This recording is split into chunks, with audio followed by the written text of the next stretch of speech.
오늘 저와 여러분에게 하나님께서 주신 말씀은 히브리서 12장 1절에서 3절 말씀입니다. 신약성경 366조 혹은 367쪽에 있습니다.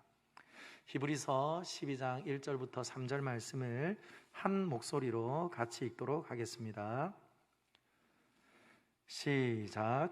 이러므로 우리에게 구름같이 둘러싼 허다한 증인들이 있으니 모든 무거운 것과 얽매이기 쉬운 죄를 벗어버리고 인내로써 우리 앞에 당한 경주를 하며 믿음의 주요 또 온전하게 하시는 이인 예수를 바라보자.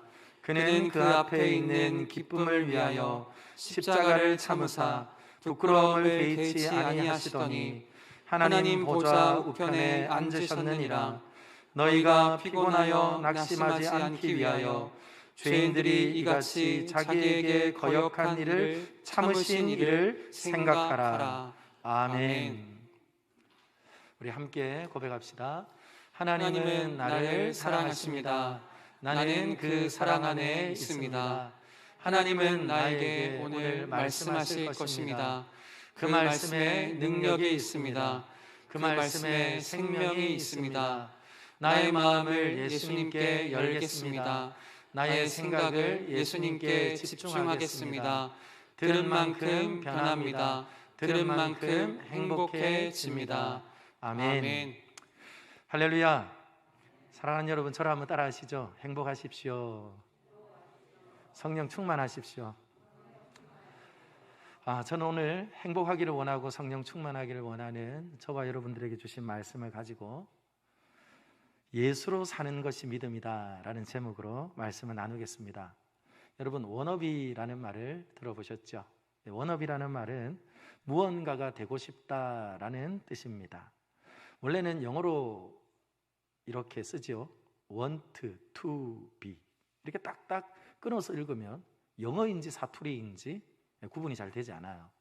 그런데 여러분, 재떨이가 아니라 제러리, 그리고 배터리가 아니라 배러리, 거기에 조금만 연결하여 또한 기름을 바르면 연음으로 워너비가 됩니다. 그래서 되고 싶은 마음, 닮고 싶은 사람을 쫓아 흉내내며 팬덤을 이루는 그 모습을 보면서 워너비라고 합니다. 이 워너비라는 말은 1980년대 여성들 가운데 최고의 팝스타였던 바로 마돈나를 따라하는 여성들의 팬덤으로부터 시작이 되었습니다. 마돈나가 입고 있는 옷을, 그리고 마돈나의 머리 스타일을, 그 모든 것들을 담고 싶어서 흉내내고 따라했던 이들을 보면서 마돈나 워너비, 그렇게 뉴스위크지에서 사용하면서 전 세계로 퍼진 말입니다. 오늘 예배를 드리는 여러분들은 혹 닮고 싶은 사람이 있으십니까? 아마 여러분들 중에는 이렇게 말하면, 목사님, 내 나이가 몇인데 뭐 지금에 와서 누구 닮고 싶은 사람이 있겠어요? 지금까지 지나온 삶을 돌아보면 후회할 일들이 토로토로 있는데 내가 얼마나 더 산다고 누구를 닮고 싶겠어요? 지나온 시간, 그나마 여기까지 왔으니 남은 날 동안에 내 인생이 망치는 일만 없다면 그것으로 다행이겠어요. 그런 마음을 가지고 오늘 하루를 살아가는 분들은 혹 없으십니까? 전 최근에 워너비 하고 싶은 교회가 생겼습니다. 코로나가 시작이 되면서 전도 절벽, 정착 절벽, 복음 전하는 것이 도저히 불가능하다 여겨지면서 많은 사람들은 전도하는 것을 멈추고, 그리고 내가 믿는 예수를 누군가에게 전하며 나누는 것을 두려워하는 시대인데도 불구하고 복음 전하는 일을 멈추지 않는 교회, 그래서 제자 삼는 교회, 또한 제자를 삼아서 또 충성된 자들이 또 제자를 삼는 그런 교회가 있어 저는 그 교회를 보면서 워너비, 닮고 싶은 마음이 생겼습니다.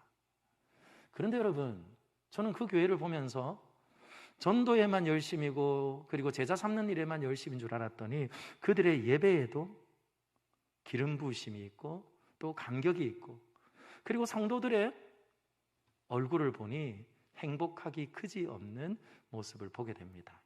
그 이유가 무엇일까요? 한 번 더 저를 따라 할까요? 성령 충만합시다.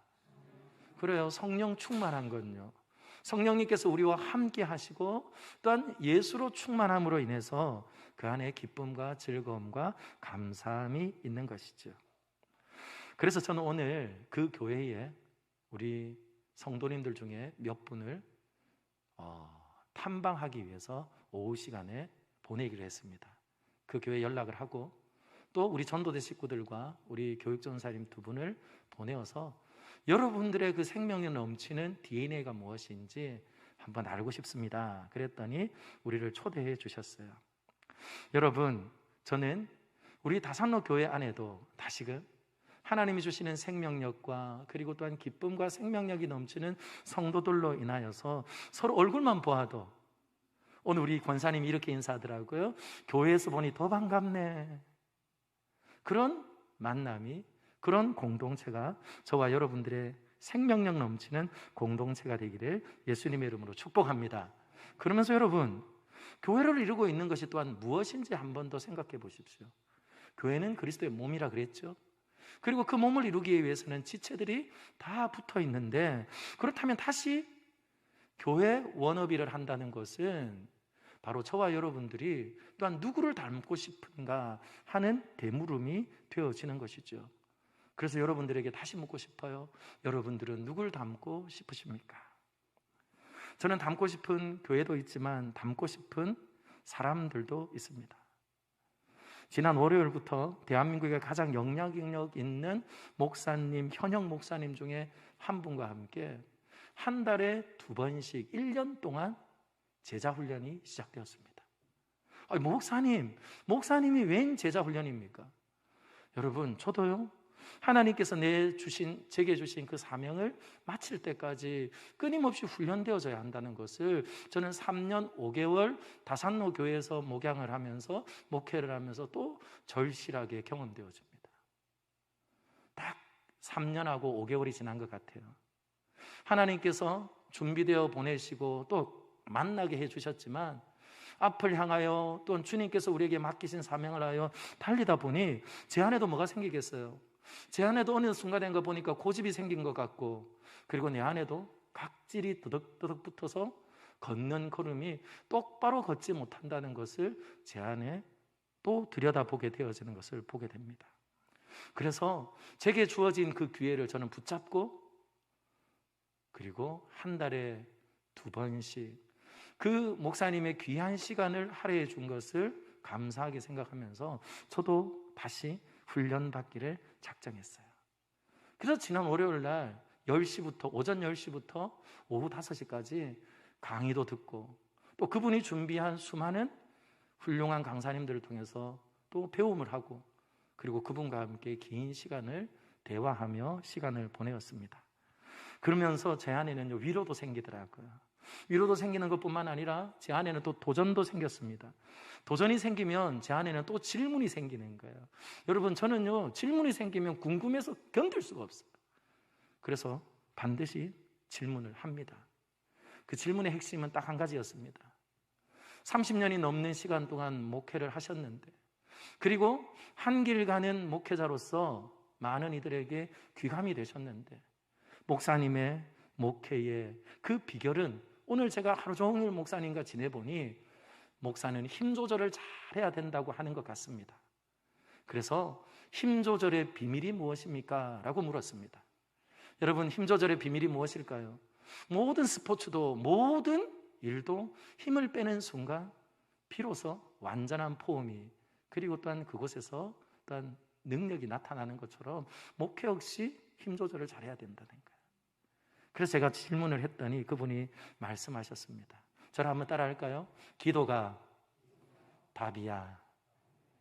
너무 간단하지 않습니까? 너무 쉽지 않습니까? 그런데요, 여러분, 저는 그분의 말씀을 들으면서 제 안에 큰 울림이 있었어요. 그분은 30년이 넘는 목회로 한 길을 달려오면서 해외에 있을 때에도 다시금 하나님께서 한국 땅의 조국 교회를 섬길 수 있는 기회를 주신 그 귀한 부르심 앞에 30년이 넘는 그 긴 목회 여정 속에 새벽 30분이면 교회의 문을 열고 들어와 기도하고, 그리고 6시면 또 당신의 집무실로 올라와서는 오전 시간을 하나님과 가장 중요한 시간들을 보내면서 그렇게 살아왔다는 것입니다.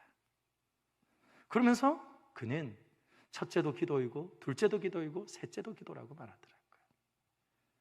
사랑하는 여러분, 그렇다면 이 목사님은 누굴 닮기를 원한 것이었을까요? 바로 예수님 닮기를 원한 거예요. 예수님 닮기를 원하고, 그리고 또 예수님을 따라 이 목양과 목회의 길을 걸어가기를 원하셨던 것 아닐까요? 그래서 저는 그 기도라는 말을 들으면서 제 마음 안에 깊은 울림이 있었습니다. 왜 그럴까요? 예수님께서 베드로를 다시 찾아와서 말씀하셨습니다. 네가 나 사랑하니?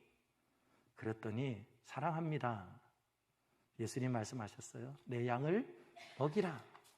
내 양을 치라. 누구의 양이라고 말하죠? 예수님의 양이라고 말합니다. 그런데 예수님께서 내 양을 네가 먹이고 치고 돌보라, 그렇게 말씀을 하시죠.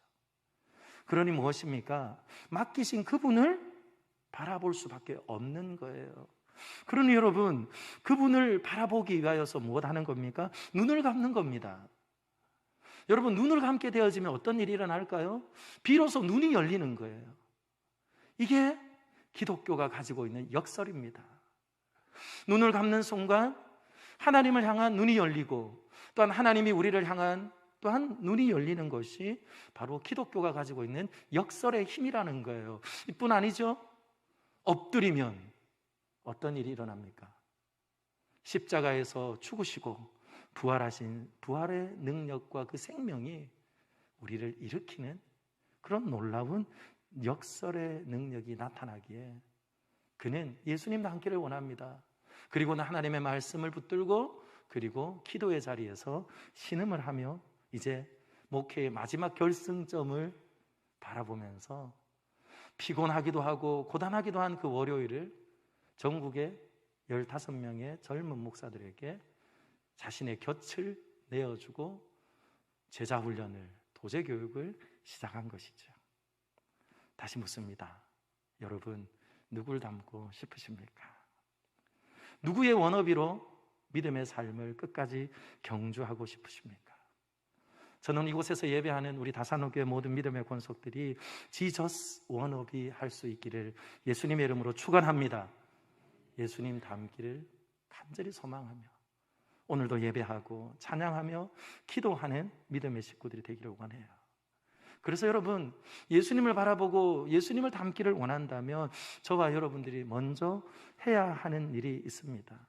예수 닮기를 원한다면 오늘 성경은 우리에게 말씀하죠. 히브리서 12장 2절 말씀입니다. 우리 같이 한번 읽어볼까요? 시작. 믿음의 주요 또 온전하게 하시는 이 예수를 바라보자. 아멘. 뭐라고요?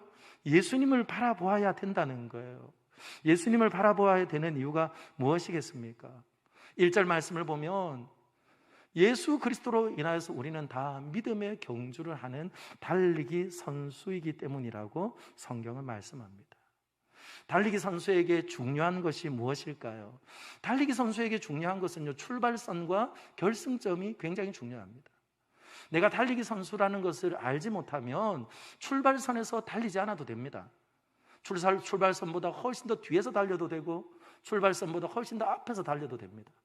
그러나 내가 대표하는 달리기 선수인 것을 아는 사람은 반드시 출발선과 결승점이 중요하다는 거예요. 그래서 여러분, 예수님을 바라보아야 되는 이유는 분명합니다. 예수님으로부터 우리의 신앙의 여정은 시작되었고, 또한 예수님으로 인하여서 우리의 신앙은 완성될 것이기 때문에 오늘 히브리서 기자는 우리에게 무엇을 말씀한다고요? 예수를 바라보라는 거예요. 그리고 예수로 사는 믿음의 경주를 달려가라고 말씀합니다. 그래서 여러분들에게 두 가지로 말씀을 드리고 싶어요. 왜 예수를 바라보고 왜 예수로 살아가야 할까요? 저를 한번 따라합니다. 예수님께서 새로운 삶의 길을 개척하셨기 때문입니다. 여기 중요한 것은 개척입니다. 개척. 여러분, 개척하신 거예요. 우리 오늘 함께 읽었던 믿음의 주라고 말하잖아요. 이 주는요, 로드를 말하지 않아요. 로드는 우리의 주인입니다, 왕입니다. 그렇게 사용되어진 주라는 단어가 아닙니다.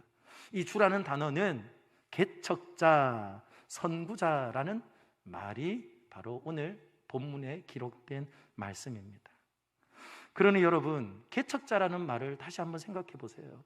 개척자의 의미가 무엇입니까? 새로운 영역, 운명, 진로 따위를 처음으로 열어가는 사람을 우리는 개척자라고 하는 거예요. 그래서 그 출발을 시작한 것을 우리는 아주 중요하게 여깁니다.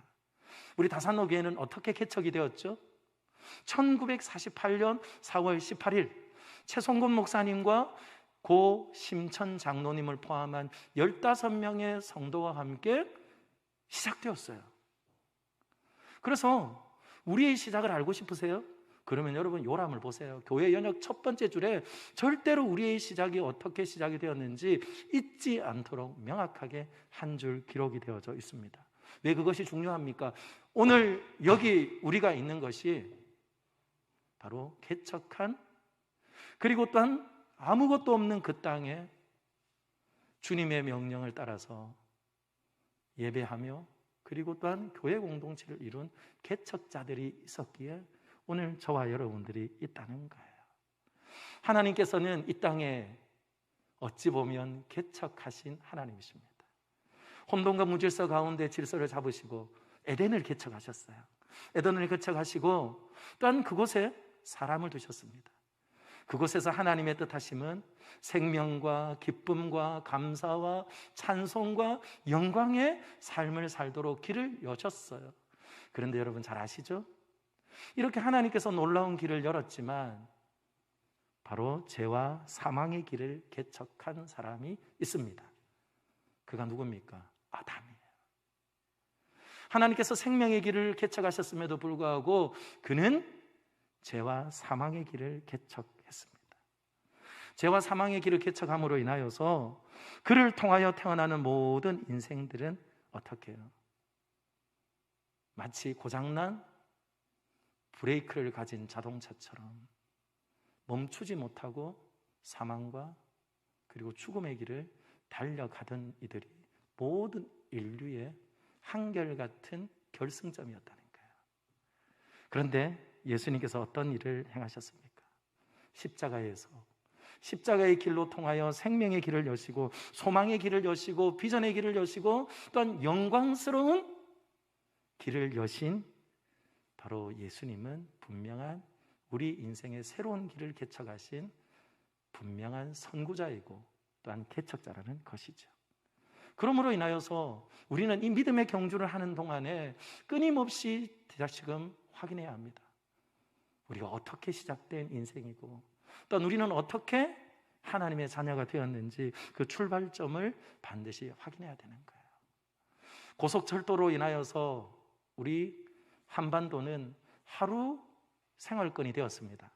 서울에서 출발하면 여러분 경부선으로도 가고 호남선을 타고 저 목포까지도 갑니다. 그런데 여러분 어디서 나누어지는지 아시나요? 오송역에서 나누어집니다.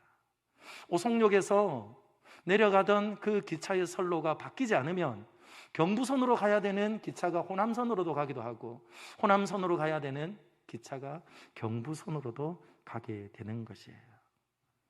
이와 마찬가지로 죄와 사망으로 영원한 지옥행 열차를 타고 달리는 우리의 길을 우리 주님께서는 스스로 당신의 몸을 찢으시고 십자가로 우리에게 천국의 열차로 그리고 그 길을 따라 살아갈 수 있도록 놀라운 일을 열어주셨다는 거예요. 그러니 여러분 믿음의 삶을 살아가면서 우리는 어찌 그 출발점을 다시 기억하지 않을 수가 있겠습니까? 고린도후서 5장 17절은 우리에게 이렇게 말합니다. 같이 읽을까요? 시작. 그런즉 누구든지 그리스도 안에 있으면 새로운 피조물이라 이전 것은 지나갔으니 보라 새 것이 되었도다. 아멘. 그 생명의 길은 예수로 인하여서 믿어 그리고 또한 누구도 거부할 수 없는 완전한 새로운 삶을 우리에게 허락해 주셨다는 거예요. 그래서 여러분 예수님이 아니면 새로운 삶은 절대로 불가능합니다. 우리의 경향성은 끊임없이 쉬운 길을 그리고 또한 남들이 가는 그 길을 걸어가면서 안전하다 말하고 평안하다 말할 수밖에 없는 인생이기 때문에 그래요. 그러므로 갈보리의 십자가 대속의 은혜가 하나님의 자녀로서 복된 삶을 시작케 하신 그 놀라운 이유라는 것을 우리는 함께 고백하며 동고동락하며 그리고 믿음의 길을 함께 갈 것이죠. 이렇게 우리의 출발을 잊어버리지 않는 인생에게 우리 주님께서는 약속하셨습니다. 요한복음 15장 5절인데요. 나는 포도나무요 너희는 가지라. 그가 내 안에 내가 그 안에 거하면 사람이 열매를 많이 맺나니 나를 떠나서는 너희가 아무것도 할 수 없습니다. 왜요? 예수님 아니면 우리는 죽었잖아요. 죽었기 때문에 죽은 것이 무슨 열매를 맺을 수가 있냐는 거예요.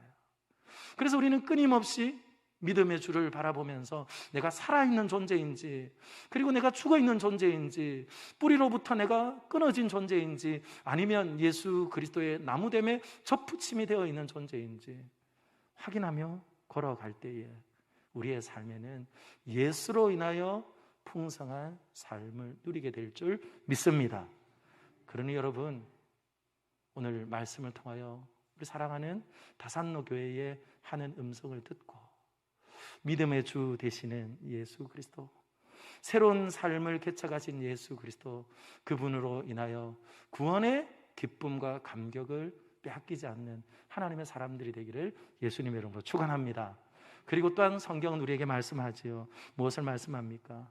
예수님을 바라보아야 될 이유가 분명한데 그 이유는 무엇이냐?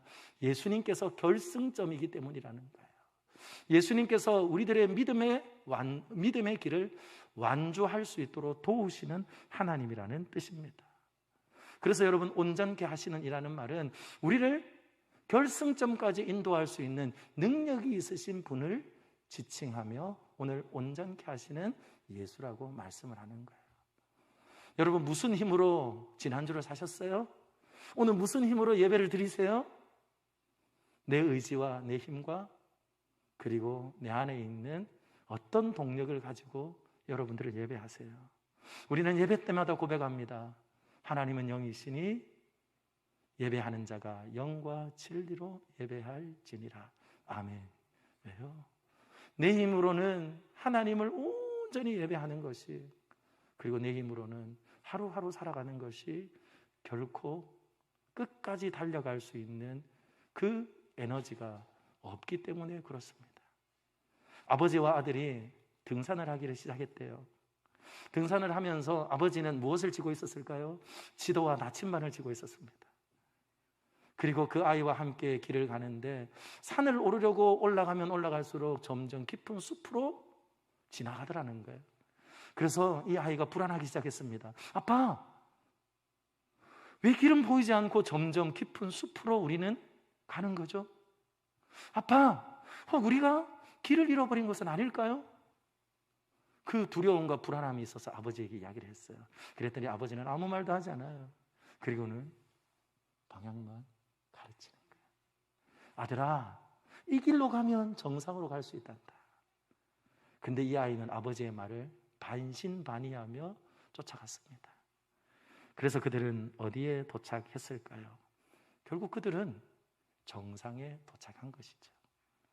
우리는 앞을 보고 가다가 보면 어디가 길인지, 어디가 숲인지, 어디가 늪인지 우리는 때때로 그 방향을 잃어버릴 때가 있습니다. 그런데 여러분, 삶의 방향을 명확하게 알려주는 나침반이 있다면, 그리고 또한 지도가 있다면 우리는 숲을 지나도 늪을 지나도, 그리고 또한 하나님께서 원하시는 그 믿음의 경주를 끝까지 완주할 수 있다는 것이죠. 오늘을 살아가는 기독교인들을 보십시오. 기독교가 마치 부족한 것처럼 여기며 살아가는 이들이 많습니다. 구원을 얻기 위해서는 유일한 길은 예수밖에 없다는 믿음을 가지고 또한 고백하는 것으로 더 이상 믿음의 경주를 하지 않는 이들이 많다는 거예요.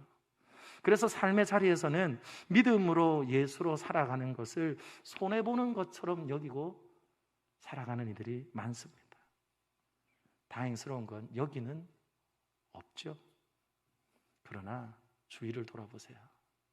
오늘 수많은 무리들 가운데는 예수로 살아가는 것, 구원 얻기 위하여서 예수밖에 없다는 그 믿음은 가지고 있지만 내 삶 가운데 주님이 함께 하시며 나를 이끄시며 끝까지 완주하게 하시는 능력이 된다는 것은 우리는 온전히 신뢰하지 못하고 사는 거예요. 그것이 코로나19가 우리에게 여실히 가르쳐준 결과입니다. 한국교회 민낯이 드러났지요. 교회에 모일 수가 없습니다. 교인을 서로 만날 수도 없습니다. 그래서 정말 빽빽한 숲을 지나고 있는 이 아이처럼 불안합니다. 왜 그럴까요? 우리는 지금까지 나침반을 보면서 그 길을 걸어온 것이 아닐 수도 있다는 거예요. 그러면 여러분, 우리를 무엇이 이끌었을까요? 교회에 잘 갖추어진 시스템과 그리고 다양한 프로그램들이 이끌었기 때문일 수도 있습니다. 심지어 예배조차도 잘 짜여진 예식과 예전, 그 안에 들어와야지 어떻게 해요? 우리는 예배를 했다고 생각하고 그것으로 내 신앙과 나는 안전하다고 여겼는지 모릅니다. 그런데 우물가에서 그 수가성 여인의 그 고백 가운데 예수님께서 하신 말씀이 있죠. 예배는 지금 하는 것이다. 그리고 이곳 저곳이 아니라 이때냐 저때냐가 아니라 바로 이곳에 함께 하시는 그 주님과 예배하는 것이 진정한 예배라는 거예요. 그러니 여러분, 오늘 주위를 돌아보십시오. 이곳저곳 무너진 예배의 처소마다 그리고 또한 예배의 삶마다 여실히 우리에게 알려주는 것이 있죠. 그것은 바로 나침반을 따라 걸었던 것이 아니라는 거예요. 우리의 삶의 방향을 잡아주시는 예수로 살아온 것이 아니라는 거예요.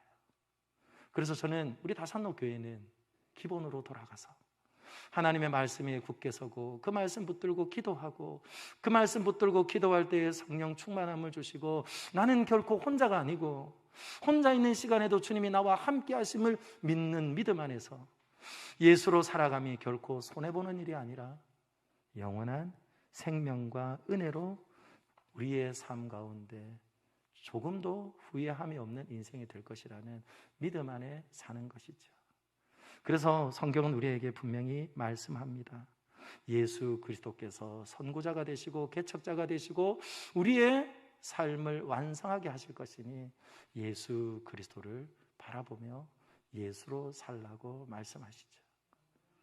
로마서 8장 29절입니다. 우리 같이 읽어볼까요? 시작. 하나님이 미리 하신 자들을 또한 그 아들의 형상을 본받게 하기 위하여 미리 정하셨으니 이는 그로 많은 형제 중에서 맏아들이 되게 하려 하심이니라. 아멘. 예수님 누구십니까? 개척자일 뿐만 아니라 맏아들이래요. 여러분들 중에 맏아들 계신가요? 맏딸이 계신가요? 책임감이 얼마나 막중합니까? 그래서 무엇을 견디는 거예요? 여러분들의 삶을 돌아보세요. 희생을 감수했지 않습니까? 여러분들의 삶을 돌아보세요. 헌신을 감수했지 않습니까? 나는 배우지 못하고 나는 먹지 못해도 줄줄이 딸려있는 동생들을 위하여서 기회를 여러분들이 제공하고 그리고 자녀들을 위하여서 기회를 제공했기에 무엇이 이루어진 거예요? 여러분들의 가문이 든든하게 선 것 아닌가요? 여러분들의 가정이 든든하게 선 것 아닌가요? 예수님께서 맏아들이 되셔서 오늘 말씀을 보았더니 고난도 수치를 당함도 앞에 있는 기쁨을 위하여서 무엇 하셨다고요? 인내하며 그 경주를 친히 완수하신 분이 예수 그리스도라는 거예요. 그러니 여러분 어떻습니까? 나 혼자서는 절대로 이 믿음의 경주를 끝까지 갈 수 없어요. 그러니 예수님 바라보고 그리고 또한 예수님 따라 우리의 삶의 방향을 맞출 때에 우리는 흔들릴 수는 있지만 넘어지지는 않을 것이고 그리고 또한 우리의 삶에 실수는 있을지라도 실패하지 않는 믿음의 완주자들이 될 줄 믿습니다. 그러므로 저는 오늘 말씀을 맺으며 우리 사랑하는 모든 믿음의 식구들마다 다시 한번 내 삶의 이유가 무엇인지 그리고 나는 무슨 힘으로 살아가는지 예수로 살다가 예수로 주님 앞에 서게 될 그 놀라운 우리의 믿음의 경주를 잘 기억하시고 함께 길을 가다가 지치면 서로 밀어주고 또한 끌어주고 그렇게 서로 등도 내어주고 곁을 내어줌으로 든든한 믿음의 공동체를 이루어가는 하나님의 몸된 교회가 되기를 예수님의 이름으로 축복합니다. 지난주 월요일 강의 중에 유기성 목사님이 이런 질문을 하시더라고요. 예수로 살아가는 우리에게 불순종이 쉬울까요? 순종이 쉬울까요? 강의를 듣는 15명의 젊은 목사에게 질문을 하더라고요. 여러분, 저는요, 입이 있었지만 말할 수 없었습니다. 여러분들은 어떠세요? 불순종이 쉽습니까? 순종이 쉽습니까? 근데 그분이 이렇게 말씀하시더라고요. 요즘은 불순종보다 순종이 쉬운 것 같습니다 라고 말을 하더라고요. 그 이유가 무엇일까요? 예수로 사는 인생, 예수로 인해서 새로운 삶이 시작이 되어지고 예수로 능력을 받아 함께 동행하는 삶은 바로 예수가 내 안에 살아 역사함으로 하나님 앞에 불순종하고 싶은 순간에도 하나님을 모른 척하고 싶은 순간에도 내 마음이 괴롭다는 거예요. 왜요? 성령님께서 우리 안에 계셔서 말할 수 없는 탄식 가운데 아파하시고 그런 하나님으로 인하여서 괴로워 불순종의 길을 가는 것보다 주님 앞에 순종케 되어짐으로 인하여 그의 마음 안에는 참된 자유함이 있다라는 겁니다. 그래서 무엇 한다고? 긴 세월을 돌아보니 불순종이 아니라 순종이 예수로 사는 인생에게는 훨씬 더 쉽다고 말할 수 있는 거죠. 하루아침에 된 걸까요? 절대로 아닙니다. 그분도 그렇게 말하더라고요. 전에는 가만히 내버려 두면 죄와 사망의 길로 달려가는 육신의 소욕을, 육체의 소욕을 따라 사는 자신이 그냥 쓰러지기 쉬운 인생이었지만 매일 주를 바라보고 또 주를 바라보고 주님과 함께 사는 것을 묵상하며 신뢰하며 의지하였더니 그의 삶이 순종이 불순종보다 쉬운 삶이 되었다고 말하더라고요. 그러므로 우리 다산로 교회는 다시 한번 고백합시다. 예수로 살겠습니다. 예수로 살겠습니다. 예수로 삶으로 우리에게 영원한 생명을 주신 그 하나님의 참된 기쁨을 우리 모든 세대가 함께 누리며 기뻐하며 늘 감사하는 우리 되기를 예수님의 이름으로 축원합니다.